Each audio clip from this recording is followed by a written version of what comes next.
حضرت موسیٰ علیہ السلام کو آپ لوگ جانتے ہیں نا بھائی، نام سنے گے نہیں؟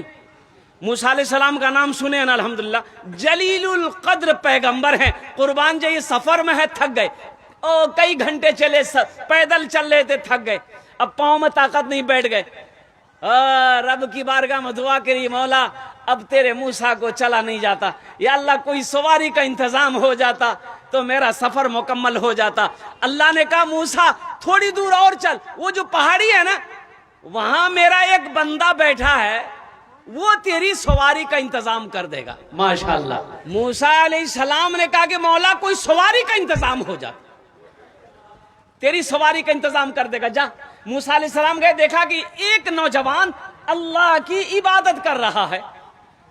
سلام دعا ہونے کے بعد وہ نوجوان نہیں پہچانتا تھا یہ اللہ کے پیغمبر ہیں، یہ اللہ کے کلیم موسیٰ علیہ السلام نہیں پہچانتے، کوئی مسافر ہوگا۔ سلام دعا ہوئی تو موسیٰ علیہ السلام نے دائیں دیکھا، بائیں دیکھا، آگے دیکھا، پیچھے دیکھا، اوپر دیکھا، نیچے دیکھا، کوئی سواری نہیں ہے۔ اب اس وقت کی سواری یہ تھپاچی تھوڑے تھی، ارے اس وقت کی سواری موٹر سائیکل، جیپ، کار، ٹرین، بس نہیں، اس وقت تھی انوں کے، یہ سب کے تو بنیاد ہی نہیں تھی، وجود ہی نہیں تھا یہ تمام سواریوں کی۔ اس وقت سواری کیا تھی؟ یہ گھوڑا ہے، ہاتھی ہے، اونٹ ہے، کھچر ہے، گدھا ہے، یہی سب سواری۔ تو دیکھا کہ یہاں اونٹ نہیں ہے، ہاتھی نہیں ہے، گھوڑا نہیں ہے، کھچر نہیں ہے، گدھا نہیں ہے، یہ نوجوان میری سواری کا انتظام کیسے کرے گا؟ لیکن اللہ نے کہا ہے یہ نوجوان تمہاری سواری کا انتظام کر دے گا۔ بیٹھ گئے تو موسیٰ علیہ السلام نے کہا کہ نوجوان مجھے فلاں جگہ جانا ہے، میری سواری کا انتظام کرو۔ اللہ نے کہا، اللہ نے کہا ہے سواری کا انتظام کرو۔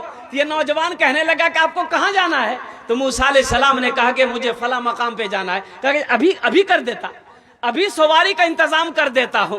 اور قربان جاؤ، آسمان کی طرف یہ نوجوان دیکھا ایک بادل کا ٹکڑا ہے، بادل کے ٹکڑے کی طرف یہ نوجوان اشارہ کیا شہادت کی انگلی سے، اے بادل کا ٹکڑا زمین پہ لگ جا۔ نوجوانوں سنو، ماں باپ کا مقام کیا ہے، سنو سنو، لاکھ تہجد پڑھ لو، اشراق پڑھ لو، چاشت پڑھ لو، اوابین پڑھ لو، صلاۃ التسبیح کی نمازیں پڑھ لو، قسم خدا کی ماں باپ ناراض ہے یہ ساری عبادتیں تمہاری بیکار ہے۔ ماں باپ راضی ہے، اللہ راضی ہے، ماں باپ ناراض ہے، اللہ ناراض ہے۔ پہلے روٹھے ہوئے ماں باپ کو منا لو، اللہ تم سے راضی ہو جائے گا۔ ارے سبحان اللہ بولا تھا ماشاءاللہ۔ تو موسیٰ علیہ السلام نے کہا، ہاں موے حیرت بن کر دیکھ رہے، یہ نوجوان نے کہا کہ بادل کا ٹکڑا زمین پہ آ لگ جا۔ زمین پہ وہ دھیرے دھیرے بادل کا ٹکڑا آیا، زمین پہ لگ گیا۔ تو موسیٰ علیہ السلام کو یہ نوجوان کہتا ہے حضرت اب اس بادل کے ٹکڑے پہ بیٹھ جائیں، اے بادل کا ٹکڑا یہ جہاں جانا چاہیں انہیں پہنچا دے۔ نوجوان کی زبان سے نکلنا تھا، بادل کا ٹکڑا اڑنا شروع ہو گیا۔ موسیٰ علیہ السلام ہوئے حیرت ہیں، اللہ کی بارگاہ میں دعا کری، مولا یہ نوجوان کون ایسا عمل کیا ہے کہ جس کے تابع تم نے بادل کے ٹکڑوں کو کر دیا؟ آخر کون سا عمل ہے، کون سا وظیفہ ہے، کون سی عبادت ہے، کون سا کام ہے؟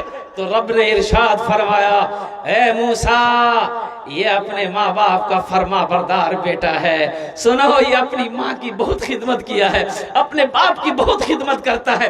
ایک دن اس کی ماں نے کہی کہ مولا میں اپنے بیٹے سے راضی ہوں، تو بھی راضی ہو جا۔ اے موسیٰ سنو، یہ اپنے ماں باپ کو اتنا فرما بردار ہے کہ اس کی کوئی دعا رد نہیں کرتا ہوں، میں جو بھی دعا کر دے میں اسے قبول کرتا ہوں۔ اے موسیٰ ابھی تو صرف انہوں نے بادل کے ٹکڑے کو حکم دیا، میں زمین پہ لگا دیا، قسم ہے میرے عزت و جلال کی اگر وہ آسمان کو بھی حکم دیتا میں اسے بھی زمین پہ لگا دیتا۔ یہ ماں باپ کا مقام ہے۔ نوجوانوں اپنے ماں باپ کے مقام کو سمجھو اور قربان جاؤ۔